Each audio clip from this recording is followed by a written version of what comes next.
¿Qué pasa cuando la realidad se transforma en un absurdo difícil de catalogar? ¿Qué proceso existe cuando la comedia, o eso que Honoré de Balzac decía, la comedia humana, la vida de todos los días, se transforma en una especie de tragedia, una tragedia que se va a ubicar latente debajo de una capa que en muchos aspectos parece de indiferencia y en otros aspectos parece directamente de hipocresía? Mire, la historia que hoy le traigo, la historia que quiero comentarle, habla de un camino y de un árbol. Y el resto, como a veces pasa en la vida, es en gran medida desolación. Quédese con esa imagen, quédese con esa fotografía de ese camino del cual no sabemos nada, ni de dónde viene, ni hacia dónde va, y de ese árbol que ha perdido las hojas y que en algún punto muestra su triste figura. Pero de todas maneras, en esa fotografía, en esa imagen, hay dos hombres cuyas voces oímos de lejos y rápidamente empezamos a percibir y nos vamos a ir acercando para escucharlos. Son dos hombres que a simple vista parecen entrados en años, parecen haber vivido mucho y sobre todas las cosas parecen en una situación bastante inestable. Son vagabundos, uno podría decir, y rápidamente empiezan las especulaciones porque usan una ropa que está roída, porque utilizan de alguna manera, en gran medida, lo que es, en todo caso, una situación, si usted quiere, donde uno percibe que falta cuidado, donde uno percibe que falta limpieza. Son personas en situación de calle quizás, son expulsados de algún lado, todos lo somos de alguna manera, pero sobre todas las cosas lo que no queda ninguna duda es que son hombres que han tenido una vida difícil, que han sido duramente golpeados por la vida y que en todo caso ahí, a la vera del camino, debajo del árbol, están esperando una nueva oportunidad.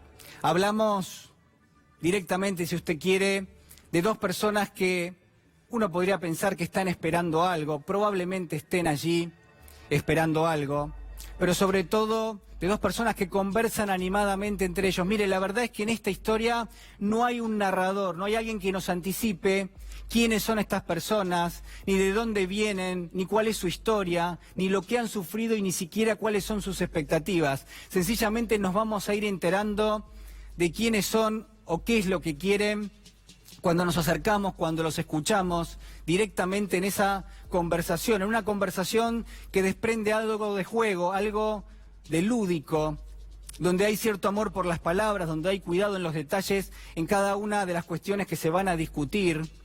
Pero sobre todo nos vamos a enterar que uno se llama Vladimir y el otro se llama Estragón, y que están allí en definitiva quejándose de algunas cuestiones que a uno le pueden parecer intrascendentes, pero claro está, para personas que están en situación de calle, para personas que de alguna manera viven todos los días caminando, está claro que eso es central.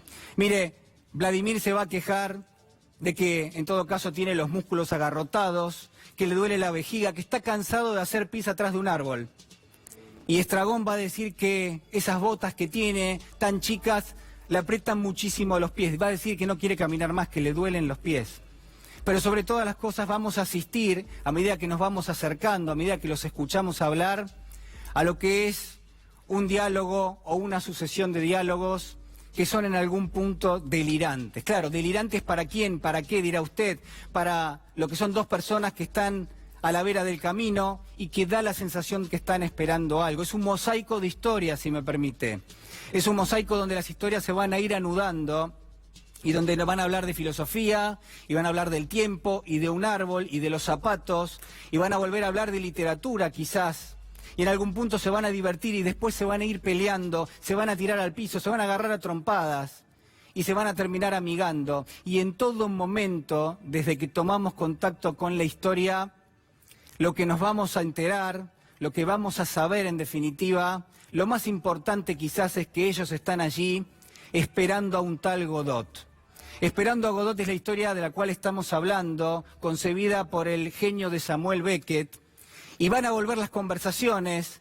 Una vez que nos enteremos que están esperando a Godot, nuevamente va a brotar cierta crueldad de ellos, van a estar hablando en forma, yo diría, continua, de distintas cuestiones, van a volver a hablar de filosofía y del árbol, van a volver incluso a especular con la llegada de Godot, pero en definitiva van a terminar convenciéndose de que tienen que suicidarse. Van a tirar una cuerda, van a tratar de colgarse, se va en todo caso a cortar esa cuerda y van a decirse a sí mismos, mirá, la verdad, no teníamos que suicidarnos porque estamos esperando a Godot. Usted se preguntará, y yo también, ¿quién es Godot? Y la realidad es que a lo largo de la obra no sabemos quién es Godot. ¿Cuándo va a llegar Godot? Tampoco lo vamos a saber. ¿Qué sentido tiene la llegada de Godot? Digo, ¿para qué están buscando ellos encontrarse allí en ese lugar con Godot? Tampoco vamos a saber cuánto tiempo están dispuestos a esperar a este Godot que se supone, o a esta Godot que se supone que va a llegar. Y en todo caso, ¿cuánto va a tardar Godot en llegar allí a ese lugar? Nada de todo esto sabemos y nada de todo esto nos dice lo que es esta obra que escribe el genio de Samuel Beckett. Pero ¿sabe qué sí sabemos? Sabemos que a lo largo de las primeras palabras, de las primeras oraciones, de las conversaciones que se van anudando, empieza a surgir en nosotros cierta tristeza, yo le diría casi cierta desesperanza, porque lo que allí tiene lugar empieza a montar en un sinsentido, empieza a ganar volumen que nos hace pensar en un absurdo absoluto. Dos personas que están allí esperando a alguien, hablan de cualquier cosa mientras esperan y no hay ninguna señal en toda la obra de que Godot vaya a llegar. Pero también queda la sensación, queda la percepción de que este ciclo puede repetirse en infinito, de que quienes están allí pueden ser reemplazados por otros, pero que de todas maneras las conversaciones van a ser las mismas, con ideas un poco más gastadas, las personas que están allí pueden ser reemplazadas con ropas quizás más roídas, pero de todas maneras, lamentablemente, esa expectativa se regenera sola, se regenera por el solo hecho de que están allí esperando a Godot. Mire, la pregunta que quiero compartir con usted, el ejercicio que quiero hacer, hágalo en su casa, es, en todo caso, ¿qué pasa cuando esa realidad, qué pasa cuando esa espera se transforma en algo absurdo? Pero sobre todo, ¿qué responsabilidad le cabe a quienes fogonean esa espera y a quienes transforman eso en un absurdo? ¿Es un comportamiento ético o está peleado con la ética? ¿Es un comportamiento irresponsable o hay cierta responsabilidad? En todo caso, ¿habrá especulación o quizás negligencia? Esto es lo que quiero reflexionar con usted. Mira, hay dos elementos rápidos con los que me quiero quedar y los hemos repasado recién. El primero es Godot. Godot como metáfora de lo que es una promesa que no termina de cumplirse, que en rigor no se ha cumplido. Godot es una especie de relato que se alimenta permanentemente. Godot es, si usted quiere, la actitud del gobierno generando promesas que sabe que no va a cumplir, expectativas que sabe que no va a cumplir. Y claro está, Godot es también la justificación de muchos aspectos de las medidas que ha tomado el gobierno. Y fíjese, si no, en todo caso, Godot no es los brotes verdes, si Godot no es la lluvia de inversiones, si Godot no termina siendo el lema que tiene el gobierno ahora, esto de es por acá, si Godot no es la promesa de pobreza cero, si no es unir a los argentinos, si no es en definitiva toda la concatenación de ideas que el gobierno ha dejado irresponsablemente para generar ilusiones en la sociedad y en todo caso no ha cumplido. Y el otro elemento que quiero que tenga en cuenta esta noche es directamente la espera como elemento constitutivo ¿de qué? De la ilusión que no termina de quebrarse nunca. Mire, la espera es en gran medida ese paso que yo le decía, de la comedia, de la cotidianeidad, a lo que es la tragedia. Llevamos 3 años esperando a Godot y esos 3 años han demostrado que Godot quizás no va a llegar nunca, no lo sabemos, por supuesto, y con eso termina especulando el gobierno. En esa espera, yo le diría que hay un cambio importante, mientras que en la obra de Samuel Beckett, esa espera en todo caso resulta indolente. Quienes están allí esperando despiertan nuestra tristeza, pero en todo caso, fíjese que no pasa absolutamente nada. Ellos están hablando de cualquier cosa mientras esperan. En la vida real, en la Argentina de hoy, mientras esperamos la llegada de Godot, hay una situación que se vuelve cada vez más prioritaria, hay mayor pobreza, hay mayor indigencia, hay una inflación que talla y que erosiona el poder adquisitivo de los salarios y cuestiones que obviamente a usted no le escapan y que tienen que ver con la dificultad para enfrentar la vida material de todos los argentinos. Mire, quiero decirle que en general es nuestra historia, es una historia que ha devenido de comedia y que se ha transformado en una tragedia, es un mosaico de historias que se anudan y que están reclamando a gritos que alguien, en definitiva, reaccione.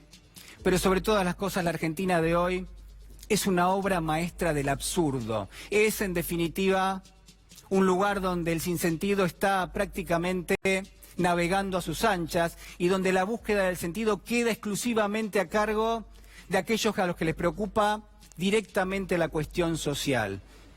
Mire, en un gobierno que sigue recreando lo que son sus promesas, en un gobierno que nos sigue vendiendo que hay que esperar a Godot, le cabe una responsabilidad enorme a quienes forman parte de la política, a quienes forman parte del mundo sindical, a quienes forman parte de lo social y también, en definitiva, de lo económico. No podemos seguir esperando a un Godot que no va a terminar de llegar nunca. Acompáñeme porque ya está con nosotros Héctor Daer. ¿Cómo le va, Héctor? ¿Qué dice? ¿Qué tal? ¿Cómo está? Bien, Un gusto bien. tenerlo, ¿eh? No, el gusto es mío. Bueno, el gobierno dice, y yo recreaba algunas de las ideas que generalmente ha dado a conocer, o en todo caso busca venderle a la sociedad, ahora dice, es por acá. Digo, ¿se equivocó antes y ahora ha encontrado algún tipo de salida a la compleja situación económica que tenemos? No, por un lado hicieron todo mal, porque aún queriendo ser un gobierno liberal me parece que hicieron un desastre, pero aparte se enfrasca todo en una idea de modelo de país primarizado, un país sin valor agregado. Vemos el mundo que se desarrolla con una gran inversión en ciencia, en tecnología, en investigación, cosa que acá no sucede. Y creemos que la idea de quien hoy nos gobierna es esa, ¿no? Digamos, un desarrollo energético, entre comillas, ¿no? Digamos, tuvimos la suerte en nuestro país que aparezca Vaca Muerta, un desarrollo agropecuario y un sistema financiero que administre todo ese esquema, ¿no? Es decir, hay Por sectores supuesto, que son favorecidos del modelo económico y hay muchos otros que no, dice usted. hay sectores que no tanto son favorecidos Por el tema de la energía, por ejemplo, sí. Y el tema de la energía también es relativo, digamos. Los que se favorecen son los que hacen la distribución, que tienen, digamos, no solo dolarizaron la producción a boca de pozo, sino que dolarizaron el traslado, dolarizaron la distribución de energía y demás, tanto de gas, de electricidad y demás, ¿no? Con lo cual, una economía indexada y dolarizada como esta es imposible de sostener con los aumentos de tarifa permanentes. Pero bueno, yo recién escuchaba la editorial tuya, ¿no? Acá el problema es qué ponemos en debate y qué está en debate en la sociedad, ¿no? Digamos, hay una gran capacidad, se devaluó el peso el 100%, ¿no? Los huevos, que porque el pollo come maíz, se devaluaron el 100%. La harina, digamos, todos los alimentos básicos que después replicaron, y hoy aparece un éxito mantener el dólar a 38 pesos, ¿no? O 38 y pico, 38.50, no sé cuánto están. Digamos, esto es lo que me parece que tenemos que resolver los argentinos. O sea, hay una especulación, digamos, dice usted, en torno al tipo de cambio, por ejemplo, en detrimento de la actividad económica. Esto no tengas duda que fue así, digamos. Alguien ganó y alguien perdió en una devaluación que se fumaron 8.000 millones de dólares y el dólar saltó a 40 pesos en una semana. Sí, entiendo. Eso es un tema, pero yo lo que digo es otra cosa, digamos, ¿qué es lo que debatimos? Digamos, porque si no nos vamos a encontrar que es un éxito que el dólar no esté a 50, es un éxito, cosas que fueron totalmente nocivas para los sectores productivos, para los sectores medios, ¿no? Y para la Argentina común, ¿no? que hoy nos rodea. Bueno, digamos. si uno ve lo que ha sido el comportamiento, por ejemplo, del gobierno en los últimos días, muy interesante porque lo que usted marca tiene que ver también con lo que está pasando con el Banco Central. Fíjese que un Banco Central que tiene una cotización del dólar circunstancial, que empieza a bajar un poco, que empieza a toser, a ver, de lo que ha avanzado, que ha sido una cuestión casi aberrante, Sí, le diría. Esto es la devaluación del 100%. Tenía la posibilidad del Banco Central de bajar su tasa de interés para empezar a reactivar la economía y en cambio lo que ha hecho es ha dejado la tasa en el 60% prácticamente y ha comprado dólares en el mercado. Entonces uno ahí entiende que políticamente el gobierno cómo juega. Bueno, dejo el dólar lo más estable que puedo y sacrifico la actividad económica. ¿Usted lo ve así? Pero no tengas duda, digamos, esto es a costa de una gran recesión, Sí. ¿no? Y de la profundización de un modelo de país. Digamos, no hay otra cosa en el medio. Por supuesto, en esto lo que tienen es una gran creación de un relato que permanentemente te generan instancias de discusión de un tema, de otro tema, y no discutimos el fondo. Digamos, estamos hablando que termina un año con el 47 y pico % de inflación. Y este año vamos a tener, no sé si el 40 y pico, Sí. pero vamos a tener más arriba del 30. Pero no es que lo decimos nosotros, lo impone el régimen de aumentos tarifarios y ya no es un tema de los salarios. La actividad económica no resiste y no puede acompañar ese proceso. Dos cierres de paritarias de fin de año marcaban un 23%, el SUTER y los empleados de clubes y mutuales cerraron en 23 a fin de año. Rápidamente se especuló con la idea de que el gobierno quiere imponer una pauta del 23% para el ajuste salarial del año que viene. Usted dice la inflación va a ser más alta y por ende va a haber que negociar salarios Pero por encima de esa marca. hay actividades que van a un ritmo y otras a otras, ¿no? Digamos, nosotros tuvimos la suerte de cerrar en el sector industrial nuestro Sí, en sanidad. cláusula gatillo. En el sector asistencial vamos a tener que rediscutir lo que perdimos durante el año. Sí. Así que lo iremos acomodando. Pero queda margen para recuperar lo que se perdió Bueno, durante el año. este es el, bueno, pero recién vos ponías la figura de dos ancianos. Acá uno de los problemas es el financiamiento del PAMI. El PAMI nada más dio el 12,5% de aumento Sí. a los que le dan la prestación, ¿no? De noviembre del 2017 a diciembre de este año. No, ha sido... Entonces, una ¿la situación- variable cuáles son? Una Es la injusticia prestación total. de salud. No, lo que ha pasado con los jubilados Entonces, es realmente este es alarmante. el tema de fondo. Estos son los temas que uno pretende permanentemente imponer en la agenda y por supuesto nos tiran temas con una gran capacidad. ¿Qué significa con una gran que les tiran capacidad. temas? Y te tiran temas, pero no a nosotros, a la sociedad. Ah. ¿No? Usted dice planteos, debates que Pero en se general son termina inconducentes. naturalizando el aumento del transporte, se termina naturalizando el aumento del subte, digamos, todo como que termina siendo una cosa natural, producto de que, como la barbaridad que se dijo, de decir, se regalaban las tarifas. Pero ¿no? a ver, digamos, sí. este es el tema. Yo lo que quiero preguntarle es, en una Argentina que la verdad que el año pasado ha dado parámetros desde el punto de vista económico realmente muy, muy alarmantes, pobreza, indigencia, inflación, los salarios que siempre han quedado a mitad de camino. Digo, ¿cuál es el rol que cumple el sector sindical y si ese rol ha cambiado a lo largo de los últimos años? Quiero preguntarle. No, el rol no cambia, Los sindicatos intentamos en cada una de nuestras actividades llevar los salarios y las condiciones de trabajo para no perder poder de compra, para no perder fuentes de trabajo, ¿no? Y por supuesto defendiendo lo que para nosotros es el esquema de distribución de riqueza, que es el convenio colectivo y la legislación laboral. Ahora, hoy tenemos un compromiso doble, que es trabajar también en la actividad política y lograr la unidad de todos los sectores populares para tener una alternativa. O sea, tiene que repartirse Porque esto en es varias político. Digamos, esta es la discusión de fondo, es una discusión política de modelo de país. Y siendo una discusión política, hubo sectores que criticaron que la CGT hubiese levantado la medida de fuerza de fin de año, digo, siendo políticamente una especie de gestión, ¿no? Usted decía, estamos en el sector sindical, en el tema salarial, también en la cuestión de los empleos y además en la cuestión política. ¿Políticamente no servía hacer un paro a fin de año? Políticamente no sé si servía, lo que sí sirvió es que le puso 5.000 pesos arriba de la mesa de discusión de muchas paritarias que no estaban resueltas y producto de eso algunos pudieron resolver en modificar esa paritaria que en algunos gremios venía en el 20%, en otros inclusive venía en el 15%.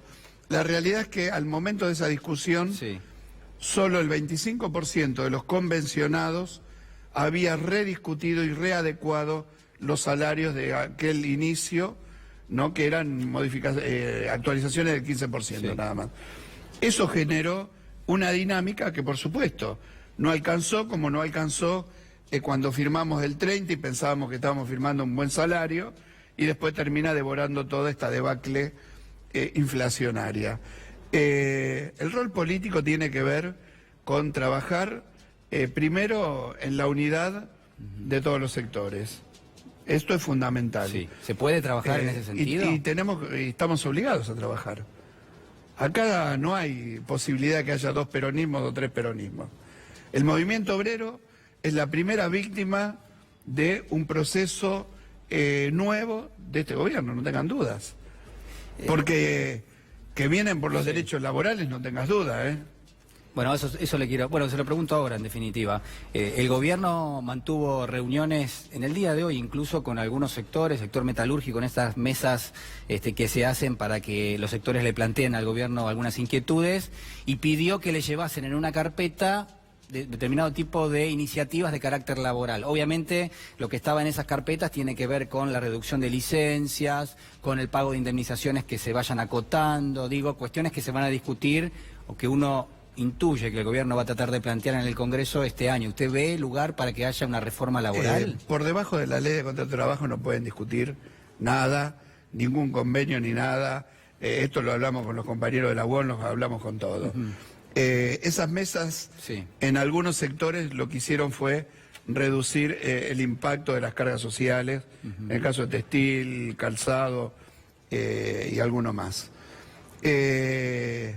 No hay margen para perder derechos, pero bajo ningún punto de vista. ¿Pero qué pasa si el gobierno insiste con una reforma laboral? Pero no tengas duda que acá vamos a tener la oposición gremial y la oposición política. ¿Usted podría hacer un paro si... Pero no tengas duda, no tengas duda. O sea, usted, si hay la intención del gobierno de hacer una reforma laboral, usted va a hacer un paro. Pero no tengas duda, no lo hago yo, lo hace el movimiento obrero. Sí, lo hace la CGT. Digamos, ¿no? Esto no tengas duda. Pero aparte no hay posibilidades políticas de que lo resuelvan, digamos. Uno está más convencido de que esta es una aventura bastante distractiva de la realidad que estamos padeciendo a lo que puedan hacer. No me imagino una aventura de esa, porque aparte no creo que pase por el Congreso, y aparte va a tener una reacción del movimiento obrero fundamental. ¿Y qué lectura hace de las imposiciones que generalmente el gobierno termina aceptando del Fondo Monetario? En ese sentido, una de ellas es habitualmente las recomendaciones para que haya algún tipo de reforma laboral. Sí, pero es más profundo el tema. Este gobierno fue el que fue a pedirle al Fondo Monetario plata, y para que le den plata, este gobierno es el que va y ofrece reformas estructurales. Digamos, usted dice que el fondo no le pidió, sino que el fondo tiene un staff que dice, con esta realidad este país, digamos, acá no solo el fondo, hay algunos adentro de este país que también dicen la normativa legal de los trabajadores, el derecho laboral y demás es un tropiezo al desarrollo, digamos, acá, y lo escuchamos desde los sectores que corren por derecha, inclusive al propio gobierno, pero este gobierno es el que le lleva todo. Este gobierno es el que propone los acuerdos. Entonces, este gobierno en sociedad con el fondo, que genera la dependencia de esta suerte de préstamos de un poco menos de interés, es generar estas consecuencias. Pero, digamos, acá hay responsable político de esto es el gobierno. ¿No? Digamos, responsable político de haber ido al fondo y de llevar estas propuestas al fondo es el gobierno. Digamos, asignémosle responsabilidad política al que la tiene, porque si no le echamos la culpa al fondo y no discutimos los temas que tenemos que discutir en Argentina también, ¿no? ¿Por qué se va Juan Carlos Smith del triunvirato de la CGT? Porque Juan Carlos llegó un momento que él pensaba otra cosa, pensaba que por ahí había que hacer un congreso, también tenía alguna saturación personal, y la verdad que hacer un congreso hubiera generado 2 CGT, esta es la verdad. O sea, se hubiese partido la CGT directamente. Se partía la CGT, pero no es que se partía con un debate. Si hubieran hecho 2 congresos, y si hay 2 CGT, no existe. Y la CGT es una institución que hay que cuidarla, porque es el único instrumento institucional que tiene la sociedad, ¿no? En términos de debate social es el único instrumento, ¿no? Y bueno, él, después de un paro, hicimos la conferencia de prensa, ese día se descompuso, se fue a Rosario, y el día domingo nos comunicamos por teléfono y nos hizo ese comentario que bueno, que había decidido presentar la renuncia, no a la organización sindical, o sea, no renuncia a la CGT, sino renunció al cargo. ¿Qué rol, ahí tenemos de fondo a Hugo Moyano, qué rol tiene hoy Hugo Moyano en el sindicalismo, qué rol tiene en la CGT, qué gravitación tiene en un supuesto armado de un frente opositor?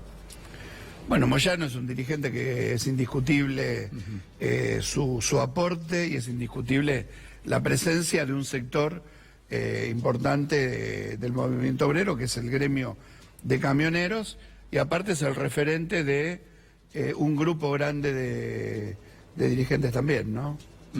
Ahí lo tenemos a Sergio Massa, me viene bárbaro Massa, porque habló Carlos Acuña en las últimas horas y dijo, el candidato del movimiento obrero es Sergio Massa. Bueno, pero esos son rótulos.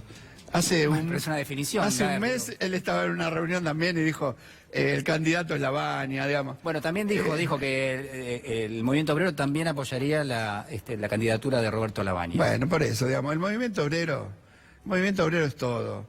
El movimiento obrero, inclusive la CGT es toda. La CGT es el Consejo Directivo, es la Corriente Federal, es Moyano.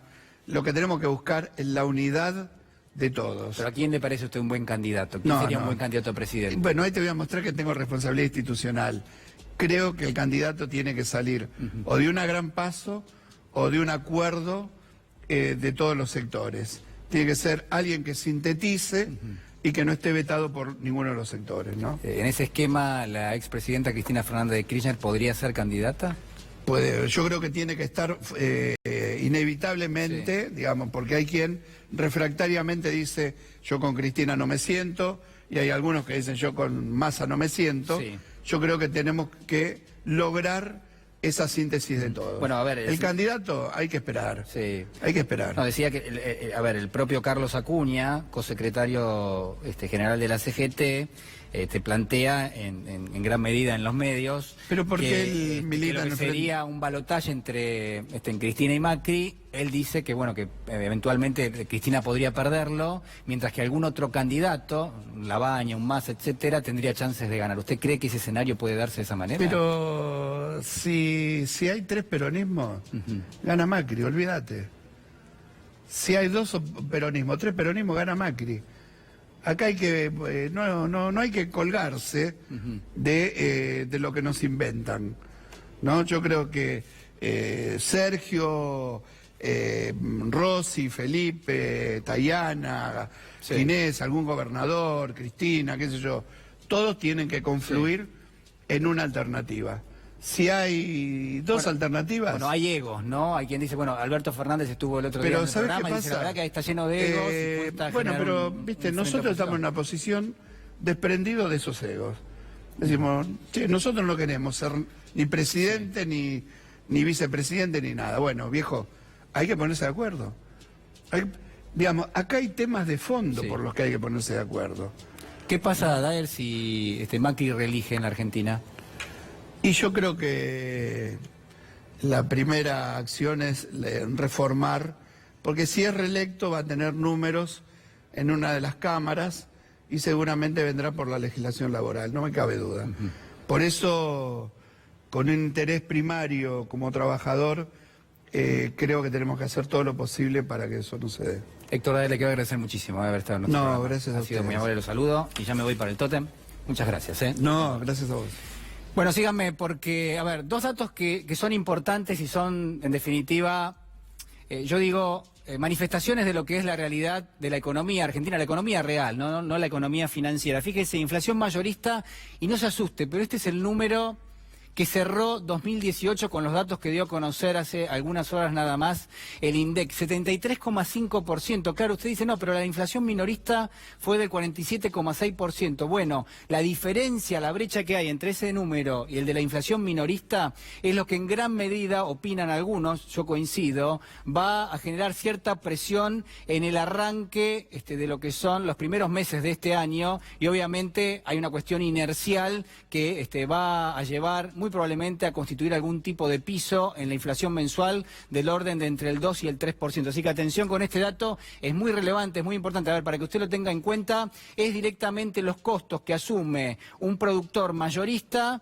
que hace productos, que lo tiene que distribuir a través de un canal minorista y que, en todo caso, el comerciante o el minorista no termina de trasladar. ¿Por qué? Porque tiene miedo de perder, en definitiva, clientes. Es decir, absorbe una parte de su rentabilidad para tratar de cazar lo que son aumentos que van en el orden del 73% y llevarlo a la góndola con aumentos que en el orden del 43, 47% aproximadamente terminaron cerrando el año. El otro dato lo tenemos allí del otro lado, los costos de la construcción, 44%, 44,8%, lo que es el incremento. ¿A alguien le cabe alguna duda que la construcción es, por un lado, un motor realmente importante de las economías y sobre todo es el motor que reacciona más rápido? Usted pone dinero en la construcción y al mes siguiente ya tiene puestos de trabajo creados y tiene actividad económica y además tiene demanda de lo que son los insumos. Cuando se cae la construcción también se cae, obviamente, esta demanda, pero sobre todo caen rápidamente lo que son los empleos, que traccionan mucho, en definitiva,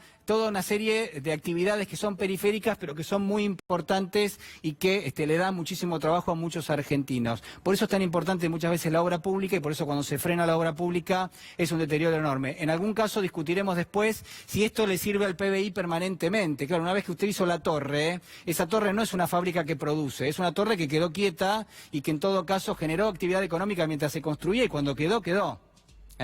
Mientras que lo que es la industria, cuando usted pone en marcha una industria, cualquiera sea, o una empresa, eso genera actividad económica permanentemente y es una riqueza adicional que obviamente recibe la estructura económica del país. Solamente para pensar un poquito qué es la construcción y qué es la industria. Señor Jorge Alperín, ¿cómo está? ¿Cómo estás? ¿Cómo estás? Placer. ¿Bien? Igualmente.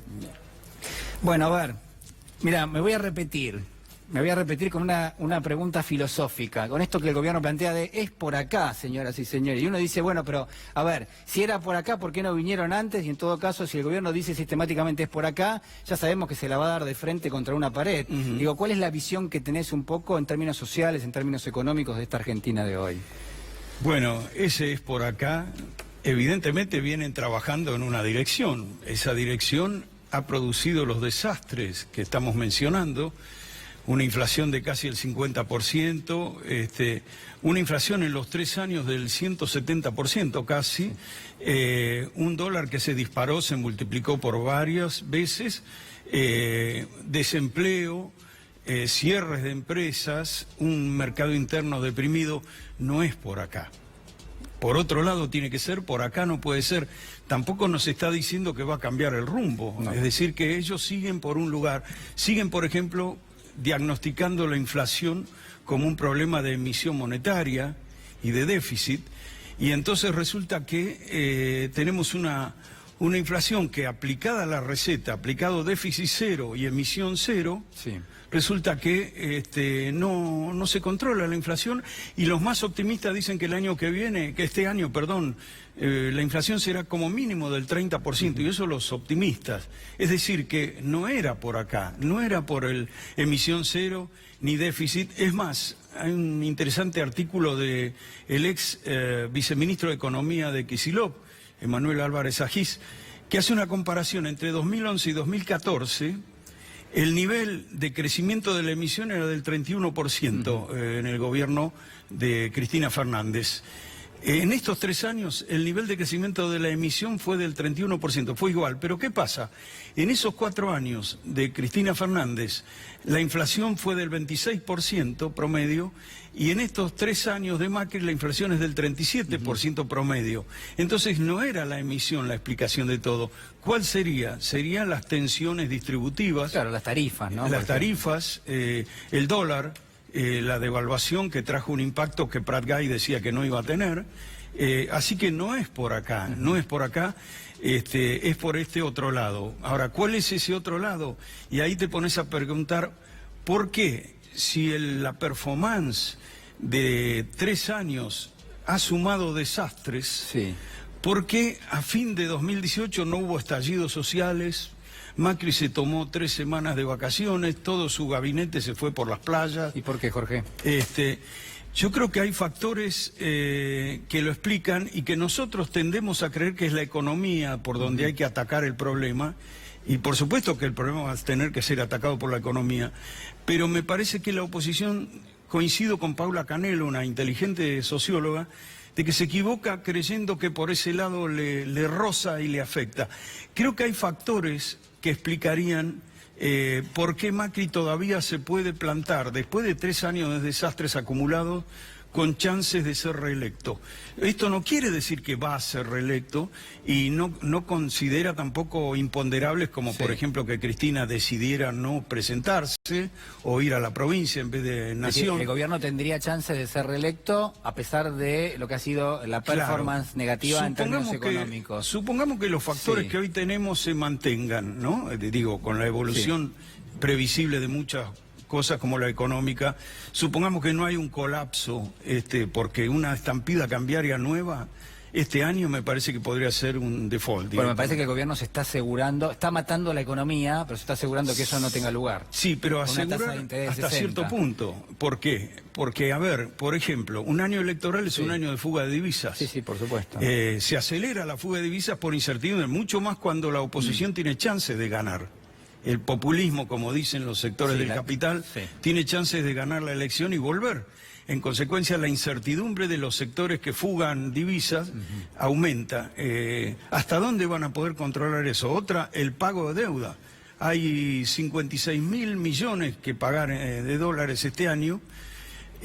Vamos a recibir del FMI 23.000 millones. O sea, todo eso puede presionar el tipo de cambio. Ahora, la pregunta que quiero hacerte es esta, digamos, ¿por qué Macri podría reelegir este año? Bueno, hay factores de otro orden, como por ejemplo, Macri nunca fue, ni llegó a la presidencia, ni revalidó el 2017 en las elecciones de medio término a causa de performance.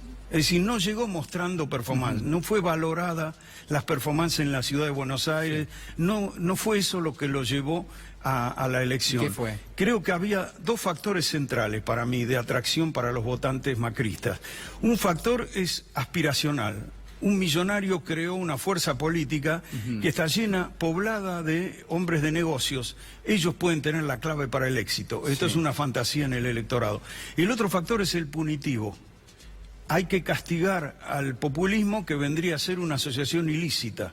Entonces vamos a actuar contra él. A medida que los logros económicos prometidos resultaron en desastres, ya no pueden insistir tanto en los factores aspiracionales, prometiendo la revolución de la alegría, entonces cambian de tema y se centran en lo punitivo. Es decir, y hay una demanda de lo punitivo, sin duda, hay un rechazo de un sector grande de los votantes del macrismo al kirchnerismo, al populismo, visto, retratado o dibujado como una suerte de asociación ilícita que tiene una sociedad de personajes a los cuales se negativizó, partiendo de Cristina, acusada de corrupción, de asesina de un fiscal, de traidora a la patria, a los funcionarios también detenidos, algunos de ellos, acusados de todo, siguiendo con los sindicalistas, Moyano de nuevo allí, continuando con los docentes que tendrían de rehenes a los chicos, con sus huelgas, y siguiendo en adelante con distintos sectores con los que está aliado ese gobierno popular. Incluso la base social está cuestionada por el macrismo. Yo planteaba a comienzos de esta semana, en el programa del lunes, que hay una paradoja enorme en la Argentina, que es que los perdedores del modelo económico, podríamos discutirlos, pero claramente digo, son los asalariados, aquellos que trabajan en el sector informal de la Sin economía, duda. jubilados, pensionados, gente que cobra las asignaciones, aquel que tiene una pyme y que hoy tiene que pelearle a una tasa de interés del 60%. Digo, en general sabemos quiénes son los perdedores, pero además son marcados con el dedo por el gobierno como culpables. Y uno dice, pero ¿culpables de qué? Y fíjate, el pyme porque terminó ganando algo de dinero por un mercado que se supone que no era competitivo. Bueno, lo dijo la gobernadora, ¿no? Exacto. Las pymes cierran porque no son competitivas. Los docentes porque, bueno, los docentes no les terminan de cerrar las paritarias y la Y bajada... usan a los chicos de rehenes. Claro, la bajada que existe del gobierno, uno dice, tiene que ver con que trabajan poco, con que la educación es mala, y empieza uno a percibir que en general los castigan además. Es decir, no solo son los perdedores, o somos los perdedores del modelo Claro. económico, sino que además somos culpables, esto que vos estabas marcando. Bueno, incluso creo que sacerdotes de Opción por los Pobres han contado que en sus barrios ellos registran cierto sentimiento de culpa de los sectores populares Sí. por ciertos beneficios o derechos, según como se los mire, que recibieron en la época de los Claro, pero es gobiernos ridículo, kirchneristas. Jorge. Entonces, yo creo que esto tiene que ver con una fragmentación social de la Argentina. De hecho, creo que en algún momento yo comenté que, digamos, Argentina tiene problemas estructurales que provocan que cuando vos tenés una intervención positiva, no siempre la consecuencia sea positiva. Por ejemplo, cuando se generaron millones de puestos de trabajo, fue, por supuesto, una acción proactiva, una acción muy positiva, y sin embargo tuvo un costado negativo, que es que como Argentina tiene una alta cuota de trabajo en negro, precario, con sueldos promedio la mitad de los sueldos de los trabajadores en blanco, se crearon trabajadores de dos velocidades. Enojados los trabajadores en negro, porque después de ponerse contentos de tener un trabajo, notaron que su trabajo no les alcanzaba para salir de la pobreza, entonces estaban enojados. Y los trabajadores en blanco se enojaron porque tenían que pagar impuestos a las ganancias. Entonces claro. se produjo una fragmentación, donde los trabajadores en blanco muchas veces tomaron el discurso meritocrático de que les cobran impuestos para mantener a esos vagos. Digo, se fragmentó socialmente la Argentina, e involuntariamente porque había un problema estructural no resuelto, y eso tuvo consecuencias no esperadas, negativas, que a lo mejor no se atendieron debidamente en su momento, y me parece que eso derivó en abrir los oídos para escuchar el mensaje meritocrático del macrismo, ¿no? ¿Y cómo va a reaccionar ese votante? Es un sector del segmento que vos estás describiendo, fue votante de Cambiemos. Sin duda. Digo, a pesar de las evidencias de que, por ejemplo, no se cumplió con lo que es el pago de ganancias, sino que hoy paga más gente ganancias que lo que pagaba a fines del 2015. Exacto. O sea, la presión impositiva es muy alta también. Incluso a los sectores, uno puede pensar de extrema derecha, también se están quejando de que pagan muchísimos impuestos, digamos. Así Dice es. que el apoyo al gobierno en ese caso también se redujo, digo, y aparte hay sectores, uno entiende, los sectores de menores ingresos, a los que le pega muchísimo la inflación. Digo, ¿el voto ese de Cambiemos te parece que va a cambiar de candidato? Yo creo que sí. Primero porque hay una cosa natural que es la siguiente. Un gobierno no mide lo mismo después de 3 o 4 años de gestión que al principio. Y si esos 3 o 4 años de gestión tienen tantos aspectos negativos, algunos de ellos directamente golpeando el bolsillo popular, los tarifazos, la inflación, etcétera, uno puede deducir que Macri no puede tener, y de hecho las mediciones lo indican, no puede tener el mismo apoyo que tuvo en el 2015 cuando ganó por 2% de diferencia a favor. Evidentemente, a pesar de que los grandes medios lo han blindado, el blindaje no es infalible y se va colando la percepción de los aspectos negativos. Una parte de la gente, todavía escuché hace unos días una señora que me decía, yo pensé que la recuperación iba a ser más rápida.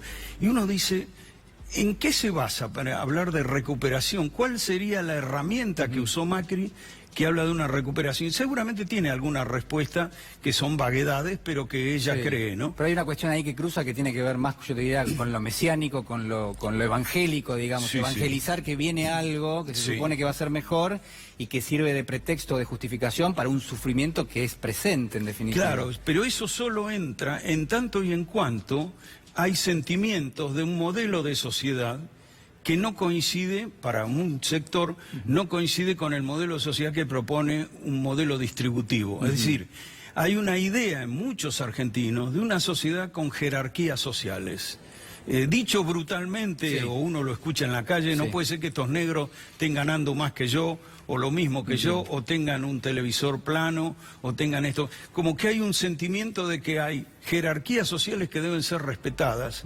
Sí. Y entonces aparece alguien que te dice, vamos a restituir ese modelo de jerarquías sociales, que sería la normalidad, y me parece que esa cosa evangélica recién se consolida, se consuma o se concreta a partir de que alguien te propone eso que vos querés y por lo cual rechazás al modelo distributivo. El enojo con el peronismo es por su carácter distributivo. Después las formas, que sean desagradables o no, es un tema aparte, pero el enojo viene de que no aceptan un modelo distributivo, un modelo que hable de derechos. Cuando provee, por ejemplo, la jubilación a gente que no tenía los aportes en regla, o cuando provee herramientas de promoción como la asignación universal por hijo. En ese modelo, ahí estaba, hay una sociedad punitiva que viene a castigar todo ese modelo, y en ese sentido Macri castiga. Cuando vos ves que estrellas de este momento son el juez Bonadío, Elisa Carrió, gran acusadora, y Patricia Bullrich, que insiste y enfatiza lo punitivo, hasta con chance supuesta de aspirar a vicepresidenta, cuando ves que esas son estrellas del momento, te das cuenta del contenido punitivo que tiene Cambiemos. Hay un sector de la sociedad que cuando está mal vota bien y cuando está bien vota mal. Sí, de alguna manera, ¿cómo decir cómo votó bien o cómo votó mal? Sí, yo sin tomarme atribuciones, digamos, Claro. pero hay varios autores que marcan este ciclo, ¿no? Que no solo pasa en la Argentina, sino en otras partes del mundo. Sí, yo creo que también. no es tan así porque, digamos, en 2007 había habido una fuerte recuperación económica y votaron bien, votaron un gobierno que siguió insistiendo en el modelo distributivo y en las mejoras en la calidad de vida. Jorge, ¿no? pero el kirchnerismo como ciclo político, ¿tenía que hacer algún tipo de recambio? ¿Tenía cuestiones que tenía que saldar? Sí, yo creo que sí, yo creo que sí. Por ejemplo, yo te hablaba de problemas estructurales. Tenía que atender problemas estructurales, por ejemplo, los problemas de el consumo. Muy bien, hay un modelo de potenciar al mercado interno y de ese modo empujar a toda la sociedad, la economía de toda la sociedad. El problema es que en un sistema que tiene problemas estructurales de falta de integración de la industria, cada vez que vos incentivás el consumo y la demanda llega a picos y se baten récords de consumo, inflación. hay un problema de sangría de divisas. Sí, también. En tanto vos no hiciste un trabajo, quizá no hubo condiciones, no lo sé, pero no se hizo un trabajo de profundizar la integración industrial para apuntar a que cada vez que la economía anda bien no empecemos a estar mal. Por eso lo había propuesto el ingeniero Diamant, ¿no? En algún momento que lo denominaba el péndulo, es decir, cuando la industria empieza a estar bien, como usa muchos insumos, por ejemplo, que son importados, te empieza a demandar tantos dólares, que es el campo el que tiene que ir financiando a la industria. Claro, en algún momento las necesidades de divisas son tal que se colapsa, digamos, Colapsa y se argentina. corta. Eso ya pasa desde la década del 70, lamentablemente. Yo creo que eso, bueno, ahí el kirchnerismo no hizo un trabajo de fondo, creo que cometió errores como la intervención en el INDEC, eso fue un error que le costó muy caro porque se usó después para desautorizar cualquier afirmación que proviniera del gobierno kirchnerista. Coincido con vos. Hubo errores en la designación de algunos funcionarios que después terminaron siendo enemigos del kirchnerismo, y quizá faltó una amplitud negociadora y sobre todo, ese es un tema que yo me lo planteo y no sé si considerarlo un error o no. La elección del candidato Scioli, sin entrar a juzgar si era buena o mala la elección, digo, el tema es que no tuvo consenso interno. Hubo sectores internos de la alianza kirchnerista que no quisieron esa opción y que no ayudaron a consolidar esa opción. Es decir, que el candidato final del kirchnerismo en 2015 para la continuidad no gozaba del apoyo de todos los sectores internos y eso también fue resultado, me parece, de una falta de diálogo. Y bueno, sí, pero aparte vos sabés perfectamente bien que cuando Ernesto Laclau describe el ciclo del populismo en términos académicos, lo que dice es, al líder populista le cuesta mucho generar a alguien que pueda recoger de alguna manera el crédito político que tiene ese líder, ¿no? Porque hay una cuestión libidinal directamente con el líder, es decir, Cristina generó un vínculo con un sector de la sociedad que no puede venir alguien atrás y decir, bueno, yo soy igual que Cristina, pásenmelo a mí, digamos, no Claro. funciona de esa manera. Igual uno podría decir algo parecido de todos los líderes de la Argentina, de todos los que han tenido... Sí. Es difícil encontrar alguno que haya formado y preparado una continuidad, un liderazgo de continuidad, ¿no? Como quizás en parte se vio en Brasil entre Lula y Dilma Rousseff, acá no se vio lo mismo. No. De cualquier forma, yo creo que son errores que... se afrontó varios frentes al mismo tiempo. Pero, por ejemplo, a ver, un eventual nuevo ciclo de Cristina Fernández de Kirchner en Argentina tendría que calcar exactamente la misma plataforma política, las mismas propuestas que se hicieron la década pasada, o tendría que ser un gobierno distinto. No, por empezar ya mismo tendría que construir una narrativa de futuro. Creo que eso también faltó en la campaña. ¿Qué es una narrativa de futuro? Una narrativa de futuro es señalarle a la gente a dónde vamos a ir, prometer un camino en el que creamos, por supuesto, y dirigirse a él, pero anunciarlo. Decir, vamos para tal lado. Macri tuvo una narrativa de futuro, fantasiosa, engañosa, mentirosa, pero había una narrativa, vamos a tal lado, vamos a lograr tal cosa. Estaba implícito también en su condición de millonario, que creó una fuerza política y que conducía un grupo de negocios también. Pero digo, el kirchnerismo, yo recuerdo un afiche de Scioli en mis caminatas a la mañana en épocas de la campaña en 2015, que decía tierra, techo y trabajo. Y me parece que a esa altura de cómo estaba la gente y se sentía solucionados una cantidad de cosas, no era una propuesta de futuro tan seductora. Claro. Faltó, me parece, prometer un camino. Se dedicó a tal punto que el debate que siempre vemos entre Scioli y Macri, lleno de las mentiras de Macri, el rol que eligió Scioli era simplemente desmentirlo a Macri.